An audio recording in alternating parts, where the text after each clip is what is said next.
Welcome back, fight fans, to episode number 184A of the Neutral Corner Boxing Podcast. I'm your host, Michael Montero, for Boxing Monthly Magazine and BoxingMonthly.com. Of course, this is the review portion of the show, Monday night, 7 p.m.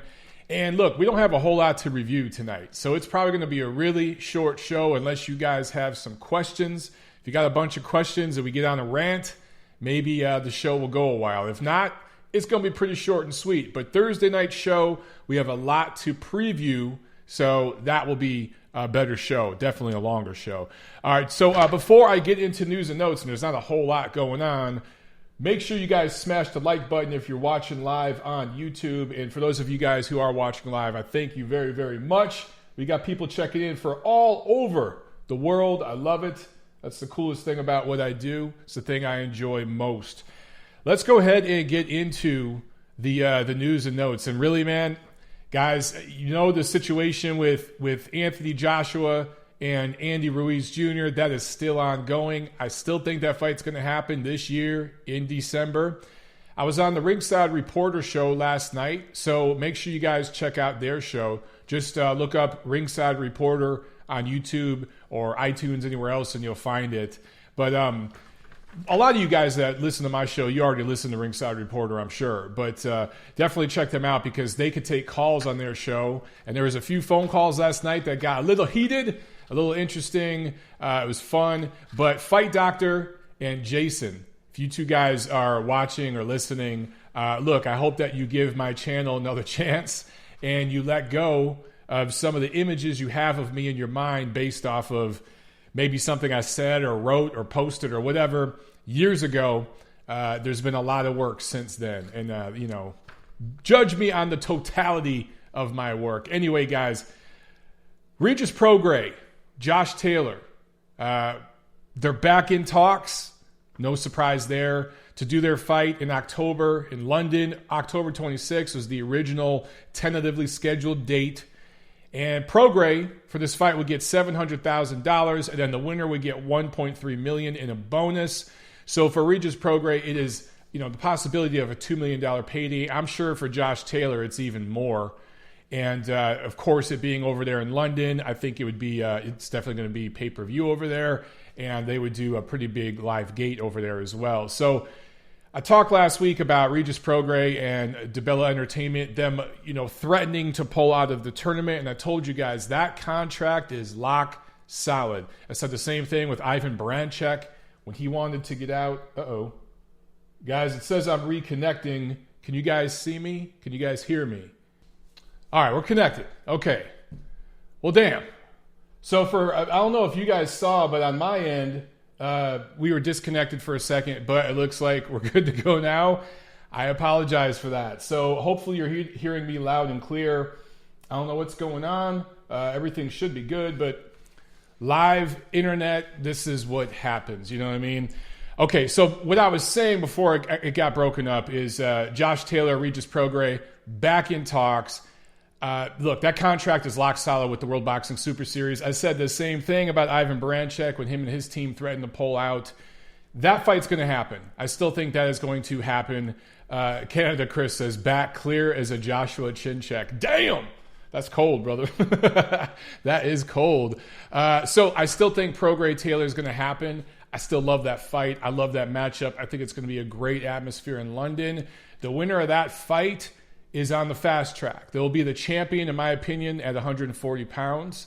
I know Ring Magazine is going to crown the winner of that fight as their champion at junior welterweight. And that fighter is going to be seen as a budding star. Now, you got Jose Ramirez, who's still in that division as well, who will be the number 2 to whoever wins that fight. But I still think that's going down. And I still think, of course, Joshua Ruiz 2, or I should say Ruiz Joshua 2, that is going down. Prime TV says Joshua has a granite chin. You guys are cold as ice tonight, man. That's cold. But anyway, earlier on, I mentioned Ringside Reporter, that podcast. We talked a lot about the Joshua rematch with Andy Ruiz, where we think that is. Myself and Eric Lorta and Joe Habib, we talked about all of that. So, guys, make sure you check that out on their channel. That was last night. We talked about that and some other things in the heavyweight division. related to Tyson Fury, his opposition, the Deontay Wilder rematch. So make sure you check that out. We talked a lot about that stuff. That's really all I got for news and notes, guys. There's, like I said, not a whole lot going on. So if you got any questions, let's see. I'll check real quick. Captain Hook Chronicles is on. He says, because of Lou DiBella, do you know who is the boxing guy working for Dabs White? I think he meant Dana White. For his introduction into boxing, is it him or Richard Schaefer? So, look, with Dana White, he's been talking about getting into boxing now for several years. And we actually talked about that last night on the Ringside Reporter show as well. Look, I don't know who he's working with. I don't know what to believe. But we know he's already beefed with Oscar De La Hoya. Doesn't like Oscar very well. We know he's beefed with Bob Arum. As far as personality and how they approach the game, Dana White and Bob Arum are complete opposites.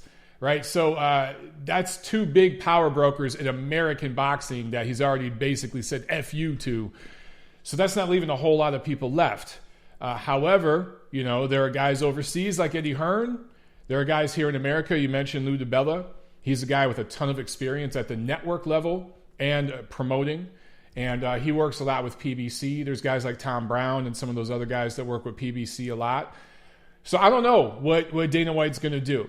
He's got a chance to do something in boxing if he has, my opinion, if Dana White kind of comes in open hands, ready to shake some hands, ready to work with other promoters and not beef with everybody, and comes in with the approach of he doesn't need to come in and change boxing's culture. He needs to come in and assimilate to boxing's culture. Basically, Dana White is a foreigner in a new land in boxing, and he does not speak boxing's language or understand boxing's culture. It is completely different than any other sport. And if Dana White understands that, recognizes that, and has a long-term plan, I'm talking 10 plus years, he's got a chance. Ozzy A says Dana will never work with anyone, be real. Look, based upon his track record at UFC, you're probably right. You know what I mean? And therefore, I don't think it's going to work out. But if he does work with people, and look, it took him 10 years to make a profit in UFC. It took Dana White a decade to make a profit on UFC. I was going to say UNC. UFC. So it's going to take him a decade at least in boxing to make a profit. If he has that mindset and he's ready to work with people, he's got a chance. He's got a chance. Tommy Boseo's on here. He says that I killed it on Ringside Reporter. I bodied those two callers who tried trolling you. I didn't mean to do that, and things got a little heated, maybe a little bit out of hand. I wish I would have pulled back a little bit. But yeah, some of those guys were just called into that show just trying to attack me, it seemed. It didn't even seem like they really had coherent questions. They just kind of wanted to rant about me because they didn't like me. And look, not everyone's going to like me. Not everyone's going to like my style, my personality, the way I look, the way I sound. That's life. And some people just do not like me. But what I find is a lot of these guys that have an issue with me, they're basing it on one tweet or one video or one article or a series of tweets or a conversation, something like that, an interview I did, whatever it is. They're not basing it on most of my work. They're basing it on one little thing that somebody may have DM'd to them or forwarded to them. Cooking with Joel says, troll's gonna troll. Exactly, Joel. So one thing that Steve Kim and Doug Fisher taught me, and they've taught me a lot in this business, they've been like mentors to me, and there's plenty of other folks too, but both of those guys, especially Steve, because he's more opinionated than Doug. Doug's very opinionated, but he's so articulate and professional with his presentation. He doesn't ruffle as much feathers as Steve does. Steve's a little more abrasive, and I guess I'm a little more like Steve. But he told me, look, man, you're not going to win over some people. So stop trying to meet some people in the middle. Stop trying to have this meeting of the minds because they're never going to bend. Some people just have it made up in their mind that they don't like you. It could be due to a million things out of your control. It could be because of where you're from. It could be because of the way you look, the way you sound. It could be anything, or who you're associated with. So stop trying to win certain people over. And I stopped a long time ago. So now if somebody gets in my ass or tries to troll me, I just give it right back to them. That's it. That's all you could do, man. But Jack Alter's on. He says Friends is better than Seinfeld. So look, Guys, I know we're getting off topic here. We're not really boxing-related talk here, but there's not a whole hell of a lot going on in boxing. So let's be human beings and talk about some other things. So on Twitter, there was a question, which was better, Seinfeld or Friends? And I said Seinfeld by a mile. It's not even close. Seinfeld's like on another stratosphere. Friends to me felt like just another sitcom. I never really watched Friends. I maybe watched an episode of it. It just wasn't my thing. I thought Seinfeld was great. And for a lot of reasons. I just thought that they kind of changed the game with the way sitcoms should be. Sitcoms now are complete dog shit. The stuff on TV that you young guys have to watch right now, I feel bad for you. Shows suck right now. Even the way they're edited and just directed, it just sucks. And the PC culture and all this, the cancel culture has taken over television. The way they write things, the way they cast things. If you watch the way they even cast TV commercials, there's social engineering going on. It's madness. I feel so bad for you guys. But Seinfeld was fun, man. I'm sorry, Jack. We're going to disagree with this, baby. Yeah, Rusty Taylor says Friends is so corny. Dwayne says Seinfeld. Exactly. Seinfeld is just better, and maybe it's a generational thing. MJB Taco says Curb Your Enthusiasm. That was a great show by the same dude who did Seinfeld. So there you go. He was just able to get away with more at HBO with Curb Your Enthusiasm, right? But man, shows used to be so great. Canada Chris says he's laying in bed watching old House episodes. Hell yeah, bro. See, man, there used to be good shows. He says he's eating cookies. All right, what kind of cookies? You can't just say you're eating cookies, bro. There's like 10,000 kinds of cookies. You got to give us some more details. Ozier says, Mike, tell us about the new Usyk opponent. As far as I know, nothing's official, bro. So they're still shopping around a few different names. They've had a few people reject them. But as far as I know, they're still going to go forward in Chicago and fight there. And at that same venue, same date. I can't remember off the top of my head. But they're looking at different opponents. That card is going forward. So Usyk will make his heavyweight debut in October in Chicago. I know that much. Let's see what else here. The Kism says, morning, Michael Montero from Bangkok. Looks like Yard finally arrived in Russia. What do you think about that fight? We'll talk more about that fight Thursday night in the preview show. Thank you for watching from Bangkok. That is awesome. It's crazy. Like you're messaging me from the future. That's just the way it feels. Like I'm time traveling right now talking to you. Look, so we'll talk more about it, Thursday, but just, my prediction, and I've been pretty consistent with this all along. If Kovalev is taking this seriously, and I do wonder about that, I like Kovalev by decision. He could even maybe score a late knockout, but I don't think so. It's probably going to go to the cards, and he'll win a decision. It might even be such that Kovalev gets dropped or gets hurt in this fight and wins a decision that some people on the internet think is controversial or something like that. There's a big money fight with Canelo that's right there for Kovalev after the Yard fight, should he win. So there's big money riding on this, okay? He doesn't have the best track record his last couple fights in Russia. Last fight in Russia, he won, but he didn't look great against Isaac Chilemba. And the fight before that, he killed a man. The result of the damage that he put on his opponent killed him later on. So there's some baggage there. And then also back in the hometown, a lot of bad habits, a lot of guys around that are going to get him into bad habits and doing some things he shouldn't be doing. I know last time Sergey was in Russia, he wasn't training like he should have been. There was a lot of partying going on. I heard things, okay? I heard things. That's all I'm going to say. Let's see, what else we got? Prime TV says, wish Yard had fought a contender to see what he was made of. I do too. And look, we might all look crazy in a week or so if Yard wins and knocks out Kovalev or something like that. It could happen because Tommy Boseo just said Kovalev equals vodka. But look, I mean, I get that you're joking and trolling, but there's some truth to that joke. I mean, it's legitimate, okay? I've seen things, I've heard things, as you guys have too. So if Yard strikes gold and knocks him out, well, we might all look crazy, right?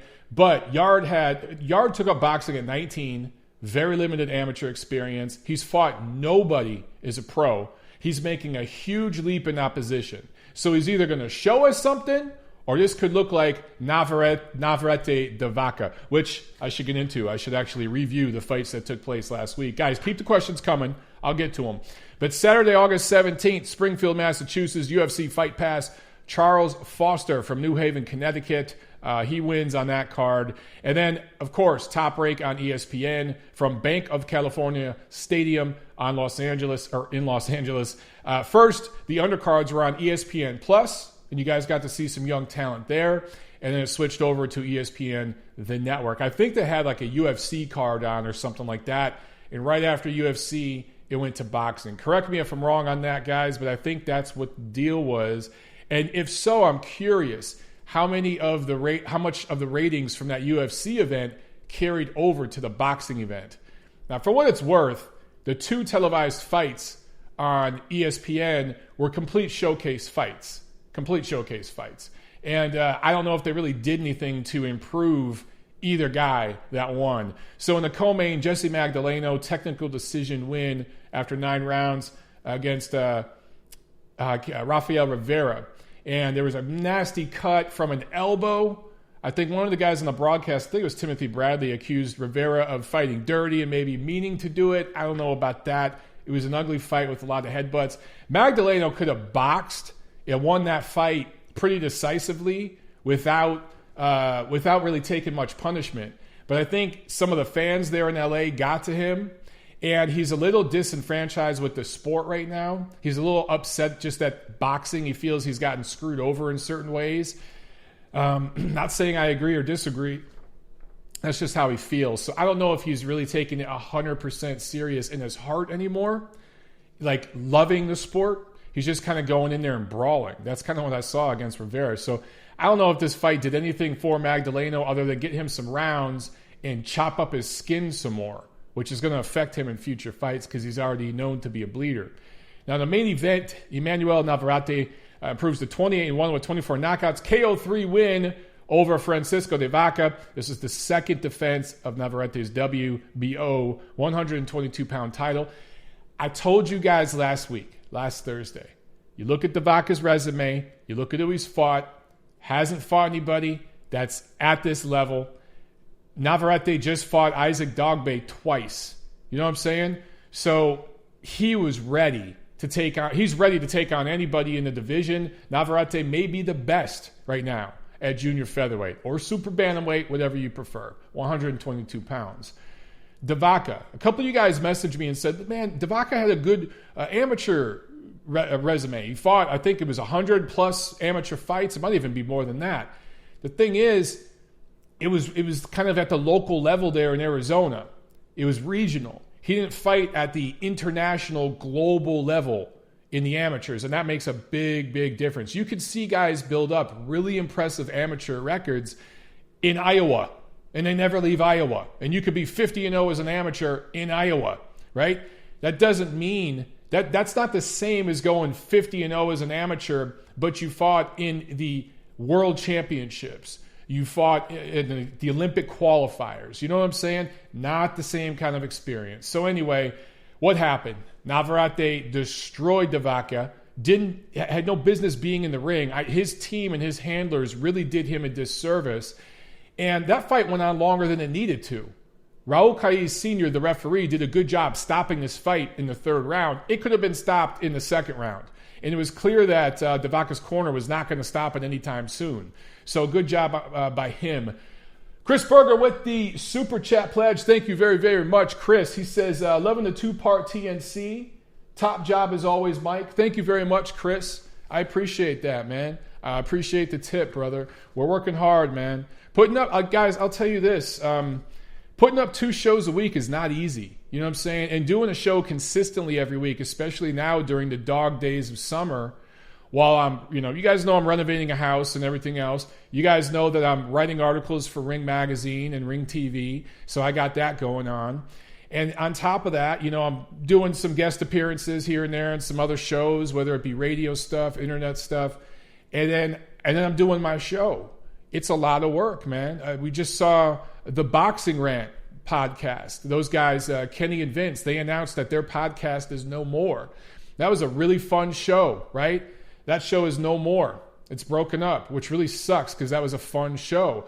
But I understand. It's hard to do this shit every single week. The 3 Knockdown Rule with Steve Kim and Mario Lopez. That's the most successful boxing podcast in the English-speaking world right now. They went on a little brief hiatus because things are so dead right now, and Mario has a new job and he's working some things out.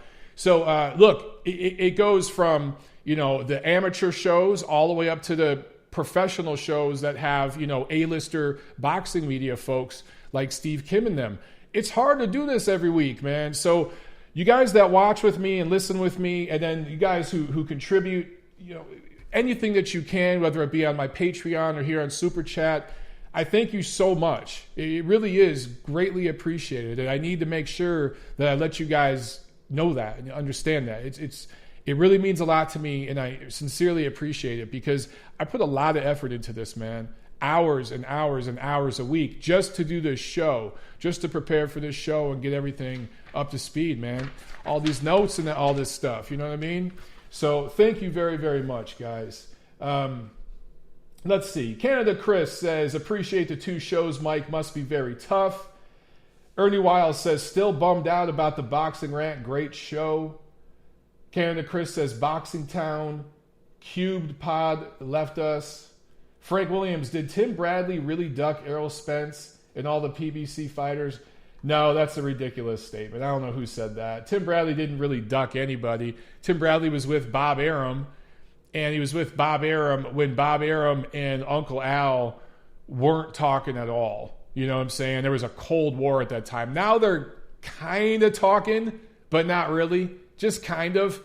But at that time when Bradley was in his prime, Grandpa Bob and Uncle Al did not talk to each other. So I don't think either side was ducking either guy within that equation. Timothy Bradley, look, dude, he fought everybody he could. You saw his fights with Provodnikov. He fought Pacquiao 3 times. And of course, those were big money fights, but there was a lot of guys who weren't rushing to fight Manny Pacquiao at the time, especially that first fight when Bradley fought him.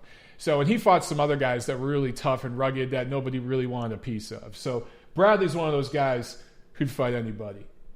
MJB Taco says, you're the only boxing podcast I listen to, LOL. Hey, thank you very, very much, my man. I appreciate it. Love you guys. Let's see. Cian, thoughts on AJ's recent comments? He's coming across as deluded. Good question, Cian. And on such a slow week, why not rant on this a little bit? So, look, at first, I talked about this last week. And I said, Lennox Lewis was really just giving him constructive criticism. And Anthony Joshua kind of overreacted. Well, then I looked back at some clips that I didn't see. I guess I didn't see all of the clips from Lennox Lewis. And a few of you guys sent them to me on Twitter. And I think on Facebook, some of you guys did too. And I looked at, and look, Lennox Lewis to a certain degree, I don't know if it's a little bit of jealousy. You see this with like Julio Cesar Chavez Sr. and Canelo and some of the old school Mexican fighters like Morales and Marquez and Canelo. Like there's a little bit of jealousy because he's the new guy. He's stealing the thunder. And I think that old school guys are going to look at a new guy coming up in their market and see them having so much more success because we're in the age of social media. There's money being thrown around like never before. These network contracts, these streaming platform contracts are crazy, right? The amount of money being thrown around is nuts. And maybe Lennox Lewis looked at some of that, and there's a twinge, just a little bit, I don't want to say jealousy, but just a little bit of, well, damn, this young guy hasn't proven shit. And he's already selling out arenas. 90,000 people are coming to see his fights. He's doing all this stuff. It took me years. It took me over a decade as a pro in the sport. It took me beating up a completely faded, shot the shit Mike Tyson in Memphis, of all places, Tennessee, to finally get some crossover appeal. And this dude just walked into it. So, yeah, I do think some of the things Lennox has said have been a little bit... And then, look, he commentates for PBC, right? So he's kind of towed the company line a little bit, talked up Deontay Wilder, talked down Anthony Joshua, blamed AJ and his side a little bit more for the Wilder-Joshua fights not coming together. So I understand why AJ might be a little pissed off, a little irritated. But AJ has to understand, no matter what he says, in retaliation to this. He's the young guy proving himself. He's coming off a knockout loss to a guy that was a 25-1 underdog that he was supposed to whoop his ass, right? And Lennox Lewis is a proven all-time great who did the thing. It's over. He's long been retired. So Lennox Lewis is kind of being that grumpy old man that's earned the right to talk shit. And maybe some of the things he's saying are a little bullshit, and maybe it's not all true. And, yeah, he's being kind of that grumpy old man, but you still got to respect the grumpy old man because he's been there, done that. So if I were advising Anthony Joshua, I would tell him to shut the fuck up, quit talking shit about your elders. You know what I'm saying? Lennox Lewis, doesn't matter what Lennox says, all-time great heavyweight, might be top 5 best ever heavyweight. At his best with Emanuel Stewart in his corner, dude was damn near unstoppable when he was on his A game, right? He'd be a nightmare for any heavyweight in history to fight. Whether you think Ali might beat him or Lewis might beat him, I don't know. I'm not saying I necessarily think so. I think Lennox might beat them head-to-head. Certainly would beat Lewis, would just be way too big for him. But Lennox probably could beat Ali too, because Ali never dealt with a jab like that, with a right hand coming behind it and a big man with inside fighting skills like Lewis had. I can get way in the weeds with this shit. But AJ just needs to shut up. And I don't know, maybe he's trying to turn heel. Maybe he's just saying fuck the world right now and trying to turn heel, because he's been saying all kinds of crazy shit. He said that Andy Ruiz landed a lucky punch from the gods or something like that. I don't know, man. He's got to know that's not true, because Andy Ruiz landed multiple lucky punches. 1 punch, okay, you're lucky. 2 punches, okay, maybe I'll give you that. But dude dropped you 4 times, homie, and those were combinations. So he landed dozens of lucky punches. That shit don't happen. So AJ needs to just slow down a little bit. Unless he's trying to do some new personality, turn heel, I don't think that's going to work for him, because I just don't know if that's who he really is. All right. Did I finish talking about Navarrete? Okay. One last thing about Navarrete. He'll fight again September 14th on the Tyson Fury Otto Wallen undercard. Right now it's scheduled against TBA. Expect him to be another opponent like Francisco de Vaca. That's going to be Mexican Independence Day weekend.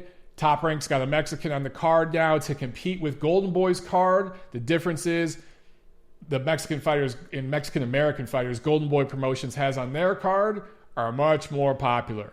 And tickets to that card are going to be way cheaper and in a much bigger market in Los Angeles. So Top Rank's got their work cut out for them with that September 14th card at T-Mobile. That's a tough sell. That's a real tough sell, especially when you've got Ryan Kingery Garcia and Jaime Munguia fighting in Carson. Like I said, much, much cheaper. And that's Golden Boy Promotions, and they know how to promote to that fan base. So anyway, that's what we're going to see. Maybe Navarrete probably moving up to 126 next year. If he can stay at 122, stay at 22, man. Stay at 22 and start calling out Ray Vargas, because I'd love to see that fight.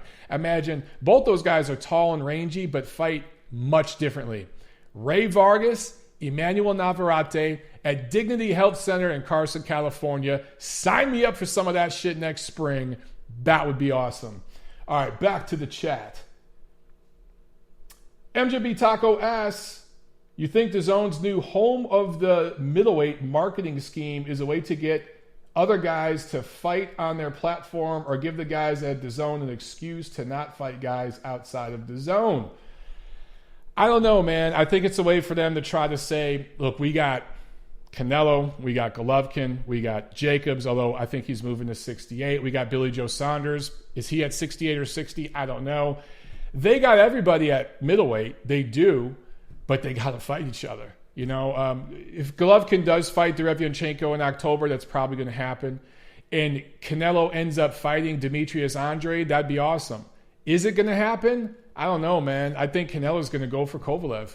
And so, look, the best thing that could happen for boxing, I hate to say this if you're a Sergey Kovalev fan, but is for Anthony Yarde to beat Kovalev. Because if he does, Canelo will have to fight Demetrius Andrade. That's probably the way it's going to line up. If Kovalev beats Yarde, Canelo's going to fight him. And middleweight kind of stays at limbo. But back to your question, MJB Taco. You think about it, man, the only elite level middleweight not at the zone is Charlo. And Charlo, what's he going to do? He's kind of in the position Terrence Crawford is in at top rank at welterweight. There's just really not a lot of people around. The only difference is that, Crawford's, there's guys at 140, Regis Prograis, Jose Ramirez, Josh Taylor. If those guys want to move up, there will be guys for Crawford to fight that politically those fights can happen. For Charlo, if he wants to fight at 60, and if guys like Jarrett Hurd and J-Rock Williams stay at 54 don't want to move up, who the hell is he going to fight? I don't know. Let's see what else. I saw that Gail's on, Hamed's on. Awesome. Gail says, about time I get here. Smash the like button. That's right. Jab it. Double jab it. Pop, pop. Actually, don't double jab it because if you hit it twice, you'll unlike the video. So triple jab it. Boom, boom, boom. That's what you do. Hamed says, Lewis is slightly jealous. He was never really loved by the British public like Bruno and Joshua. Hamed, I agree. I went back and I watched some of those Lennox Lewis interviews, and it just seems there's a little bit of jealousy from the old man because, again, he looks at this young punk. I'm just hypothetically saying. Lennox never said this, but I'm playing psychiatrist here. Look at this young punk who comes out of the Olympics, selling out stadiums, hasn't even had 10 damn pro fights. He's making 8-figure paydays, fighting for titles against guys like Charles Martin. This is crazy. I had a much harder road. And again, guys like some of the old school Mexican fighters have said the same thing about Canelo Alvarez, right? So we've seen this before. The difference is Canelo, for the most part, has been smart enough to pay respect to those old school Mexican fighters. You guys correct me if I'm wrong, but he's never gone on full on just talking shit about Chavez, Barrera, Morales, and even guys before them. I don't think he's ever done that. And he works with De La Hoya, who's American but beloved by both Mexican-American and Mexican fans for the most part, right? So with AJ, it just, for him to start talking so much shit and call Lennox Lewis a clown, how are you going to call a guy who's accomplished more in the sport than you probably ever will a clown? That's crazy. And most people look at that and say, nah, that ain't true, bro. He's an all-time great. So let's see. Some of you guys, Vlad says Lewis works for PBC. Yes, and he is towing the company line. He's talking up Deontay Wilder and talking down Anthony Joshua. I'm not excusing that. Obviously, he is doing that at times. But if you're Anthony Joshua, you're the younger guy, you're unproven.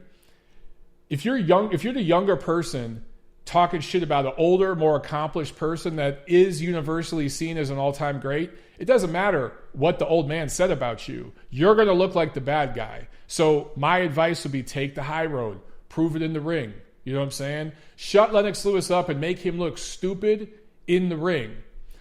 Again, I'll go back to Canelo. A lot of people were talking shit about the way he fought the first Golovkin fight, including the Mexican old school fighters, right? And then what did he do? He went in that rematch and he went right at Gennady and pushed him back and moved forward.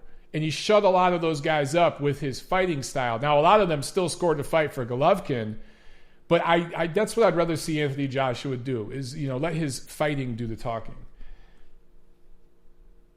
Let's see. What other questions we got here? Mario G says Lennox is too old. AJ would knock him out. Plus, AJ might get charged with hitting a senior citizen.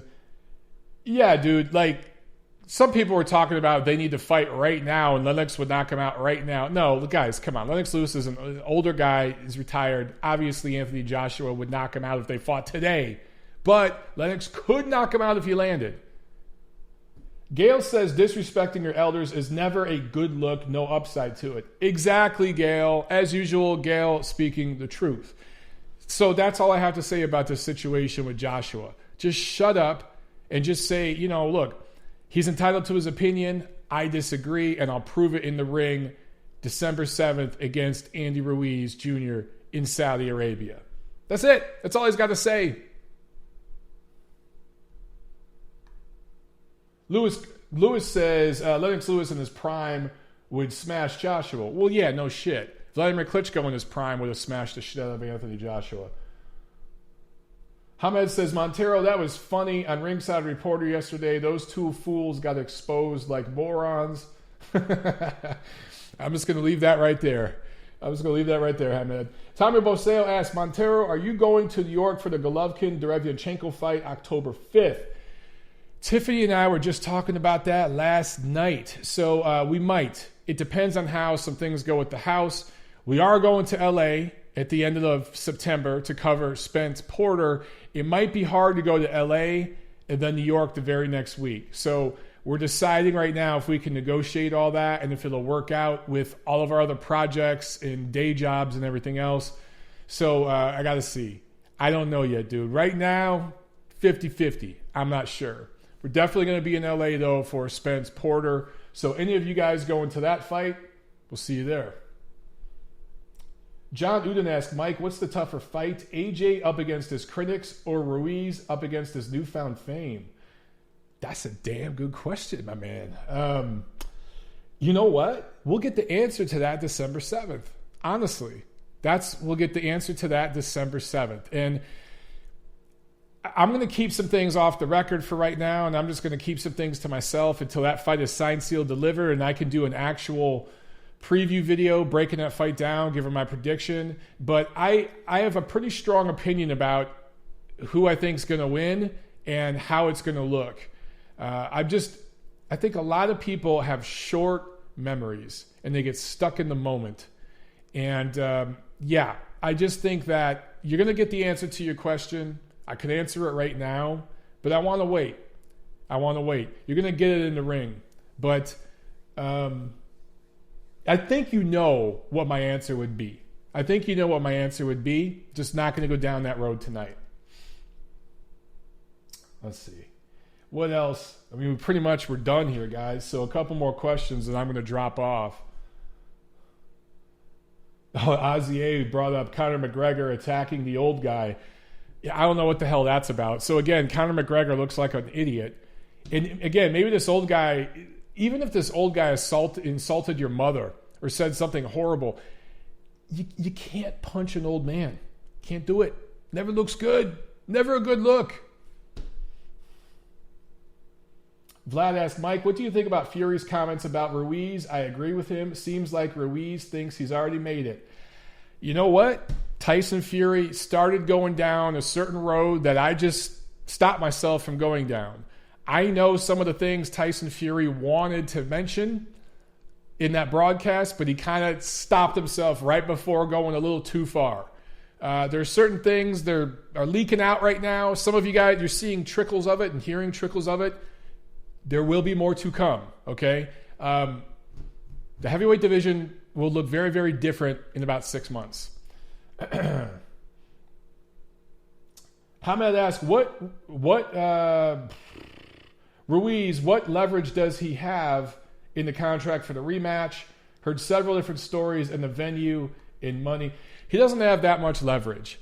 I mean, he's trying to negotiate a little more concessions, and he'll get them because the rematch is going to happen. But it's already signed, man. It's a contract. You know, I don't know how many times I got to say this. You can't really break a contract unless the other side isn't keeping up their end of the bargain. And so far, Hearn and Matchroom, and I'm not trying to defend them and say that I love everything Eddie Hearn does, but in this case, he's got his ducks in a row. And legally, there's nothing that Ruiz could get him on. You could say, I'm scared about fighting in Saudi Arabia. Well, dude, you wanted a neutral venue. Do you want to fight in Cardiff, Wales, where we said it was going to be in the documents you signed?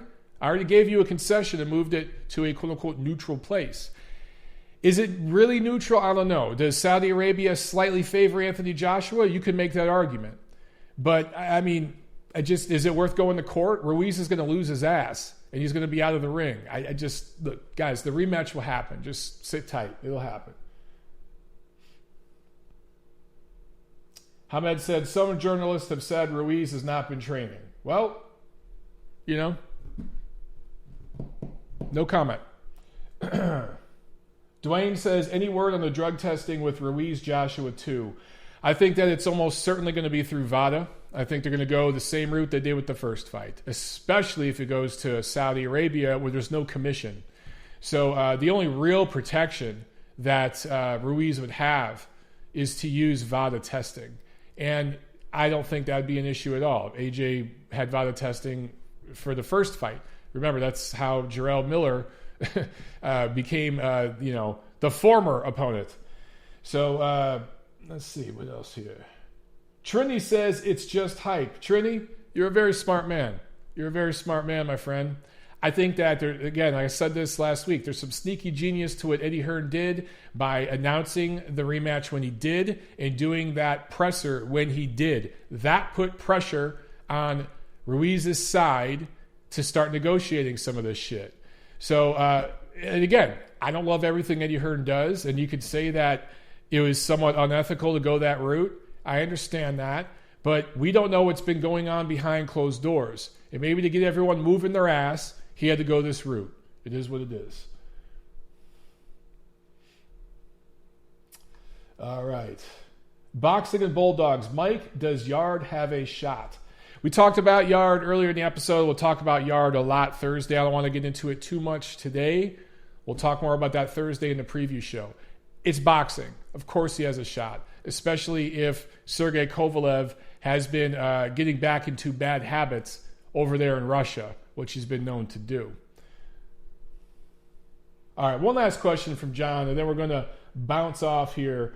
John asked, Mike, do you feel Loma, Usyk, and Gvozdyk are special crop of fighters, or is there something special going on with the Ukraine training? It's probably a little bit of both. So, look, Loma, Usyk, and Gvozdyk, we don't know yet who's like the best fighter from that group. Most people right now would lean towards Loma. It might be Usyk. Maybe Gvozdyk will show us something he hasn't yet. But I think most people would say he's number 3 in that group. But the Ukrainians, yeah, dude, their training, their amateur system, it's pretty damn good. It's pretty damn amazing. It's far superior, in my opinion, to what the Cubans are doing. And that's not me putting down the Cubans. It's just look at the results in the professional ranks. Now, 30 years ago, the Cubans were much better. Their system was much, much better. But things have shifted. And I think you're going to see over the next 10 years, there's going to be like an Uzbeki group, like the Ukrainian group we have right now. You know, a few years from now, there's going to be a few Uzbeki guys, Uzbeki natives that relocated to America that are going to be kicking ass and taking names. You're going to see more Kazakh-born fighters, Kazakhstan-born fighters that do very well in the amateurs. People always say the Russians. Yeah, there's a few Russians doing well, but really it's those other former Soviet countries that are much more successful. All the stands, I call them, right?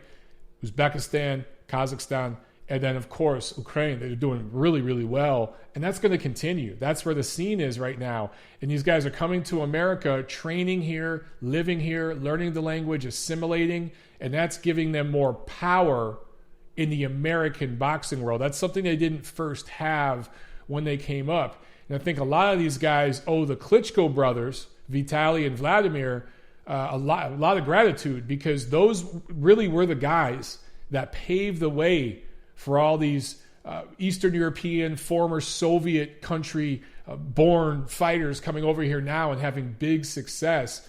It really was the Klitschko brothers were the first that really broke through in a big way internationally, if you think about it. All right, one last question from Hamed, then I'm going to bounce.